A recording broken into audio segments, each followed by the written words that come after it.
कहते हैं जिस शहर का कोई धनी धोरी नहीं होता वहाँ व्यवस्थाएं धूल में उड़ती हुई दिखाई देती है। नमस्कार जय किसान साथियों, मैं हरि बेनीवाल किसान जागृति मंच के एक और वीडियो में आपका स्वागत करता हूँ। जी हाँ, देखिए ये है सूरतगढ़ के चार धनी। बावजूद इसके सूरतगढ़ के हाल आप देख सकते हैं। इस वीडियो में हम सूरतगढ़ की सिर्फ एक झलक, जो ये सूरतगढ़ का प्रमुख प्रोजेक्ट है ओवरब्रिज, उसके दर्शन आपको करवाने वाले हैं। हालांकि इससे पहले भी बहुत सारे वीडियो के अंदर बहुत सारे पत्रकारों ने अपनी अपनी न्यूज़ रिपोर्ट में इस प्रोजेक्ट की आलोचना की जा चुकी है, इस प्रोजेक्ट की हालातें आपको दिखाई जा चुकी है।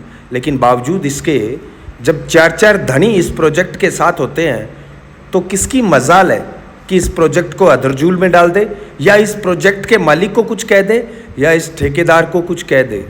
दादागिरी की हद तो तब हो जाती है जब इस ओवरब्रिज बनाने वाले सेकंड ठेकेदार, मतलब इससे पहले की जो कंपनी थी उसको तो हटा दिया गया है, अब दूसरे कोई ठेकेदार आए हैं और उन ठेकेदारों की भाषा आप देखोगे तो हरियाणा के गुंडों की तरह आपको वो भाषा है वो सुनाई देगी या आपको महसूस होगी। लेकिन साहब, आप अगर यहाँ तक इस वीडियो को देखकर समझ गए कि मामला गड़बड़ है तो आप गलत हैं। आपको थोड़ा और देखना पड़ेगा।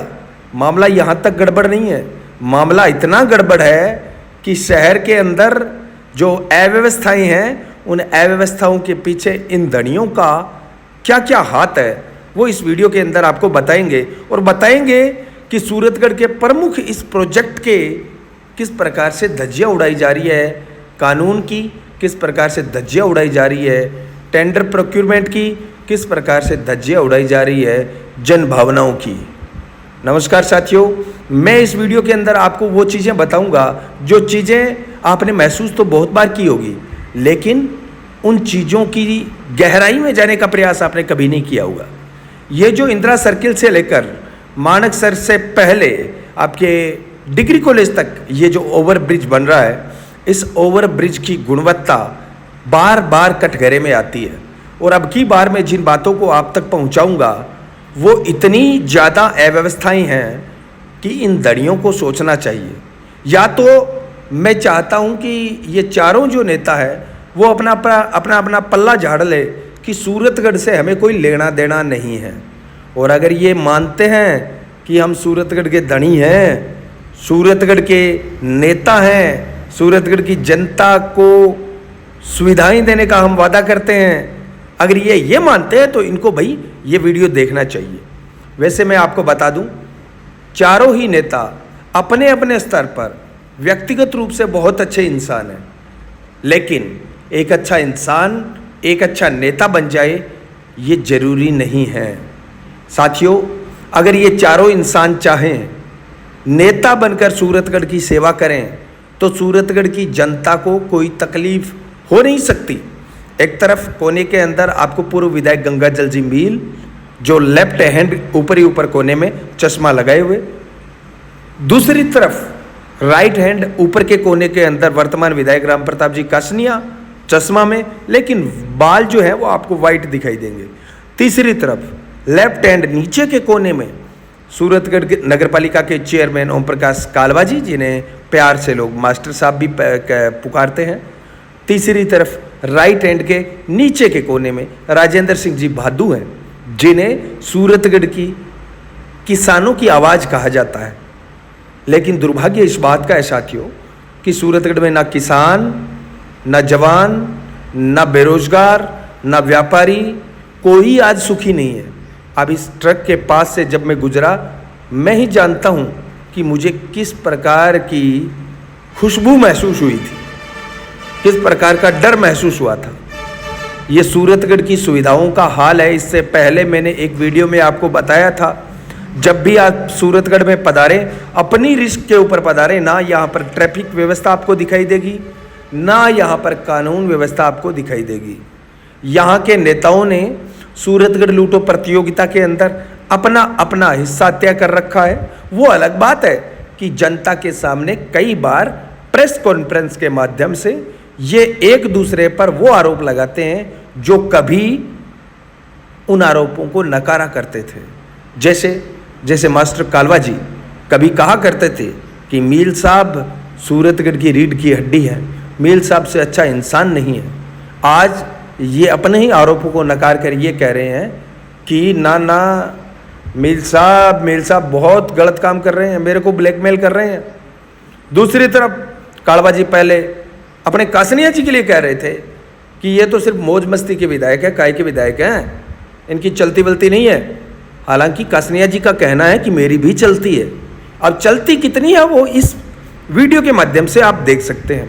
कहीं कीचड़ है, कहीं धूल है, कहीं गड्ढे हैं, कहीं पुल नाम की चीज़ नहीं है। अब गंगाजल जी का क्या कहना है?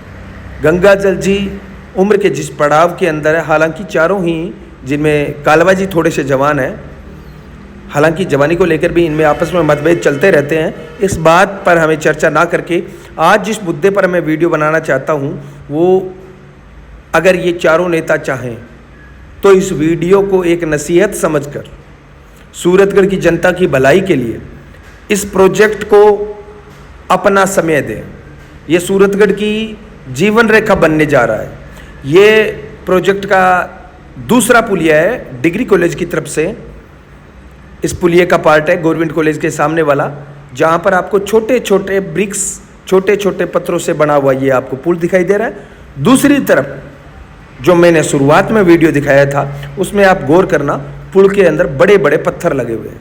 मैं क्यों कह रहा था कि यहाँ पर भयंकर लापरवाहियाँ बरती जा रही है, वो मैं आपको, अगर कोई भी इंजीनियर यहाँ पर आकर चेक कर ले तो पुल के स्ट्रक्चर को देखकर बता सकता है, अंधा इंजीनियर भी, कि भैया बहुत बड़ा झमेला है यहाँ पर। क्यों? क्योंकि पुल के निर्माण के दौरान पुल के अंदर ही बड़े बड़े ट्यूबवेल निकाले गए हैं।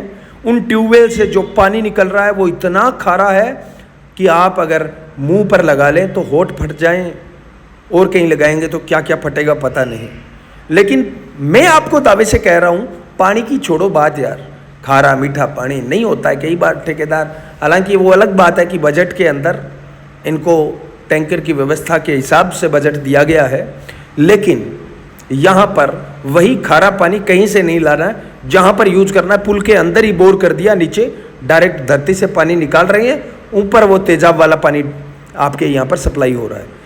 तीसरी बात, इस पुल के स्ट्रक्चर को अगर आप ध्यान से देखेंगे, अगर कोई भी इंजीनियर इस पुल के स्ट्रक्चर को ध्यान से देखेगा, अगर ये चारों नेता ईमानदारी से इस पुल के स्ट्रक्चर के ऊपर ईमानदारी से जांच करवाए, तो जो गुजरात में पुल का हादसा हुआ था ना, वो तो एक झूले वाला ब्रिज था, लेकिन ये ब्रिज पत्थरों से बनने के बावजूद 5-10 साल बाद में झूल जाएगा, इसमें कहीं कोई दो राय नहीं है। जिस प्रकार की टेक्नोलॉजी का इस्तेमाल इस पुल में किया जा रहा है, ना सीमेंट की गुणवत्ता का यहाँ पर ध्यान रखा जा रहा है, ना ये इस बात का ध्यान रखा जा रहा है कि भाई पुल को एक तरफ आप छोटे पत्थरों से बना रहे हो, दूसरी तरफ बड़े बड़े 5 इंची पत्थर लगा रहे हैं। 5 इंची दीवार तो हम घर में भी नहीं चिनते आजकल, 5 इंची दीवार तो हम घर में भी नहीं चिनते हैं भाई, घर में भी 10 इंची 9 इंची दीवारें हैं वो बनाते हैं। इतना बड़ा प्रोजेक्ट जिस पर नेशनल हाईवे है ये, जिस पर पता नहीं कितने ट्रक गुजरेंगे, कितना वजन गुजरेगा, उस पुल के साइड के जो आपके पत्थर हैं वो पत्थर 9 इंची पत्थर है, यहाँ पर मुश्किल से 9 इंची है, 9 से 5 इंची के बीच के पत्थर हैं। अब पीछे बारिश आई थी, बारिश में मैंने देखा अभी ये जो जस्ट आगे वाला स्ट्रक्चर शुरू होगा, ये बड़े पत्थरों वाला स्ट्रक्चर है, शुरू होने जा रहा है। साइड के अंदर आप देखोगे, ये देखो, ये बड़े बड़े पत्थर है, ये 5 से 9 इंची के बीच के पत्थर है। एग्जैक्ट तो मैंने माप के नहीं देखा, सामने धूल के गुब्बारे आप देख सकते हैं, वो धूल के गुब्बारे बताते हैं कि इस शहर की व्यवस्थाएं किस प्रकार से चाक चौबंद है, चुस्त दुरुस्त है। साथियों, इस वीडियो के अंदर सारी चीज़ें नहीं बताई जा सकती। मैं इन चारों नेताओं से सिर्फ इतना कहना चाहता हूँ, आइए मिलकर सूरतगढ़ की सूरत को संभालें।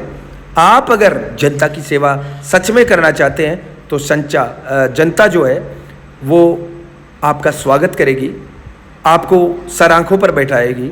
ईमानदारी से विश्लेषण कीजिए, इस पुल के स्ट्रक्चर का ठेकेदार से बात कीजिए, सरकार से बात कीजिए और इसकी गुणवत्ता के अंदर सुधार लाइए, वरना ऐसा है आने वाले टाइम के अंदर सूरतगढ़ की जनता के साथ बहुत बड़ा धोखा हो सकता है। जय किसान।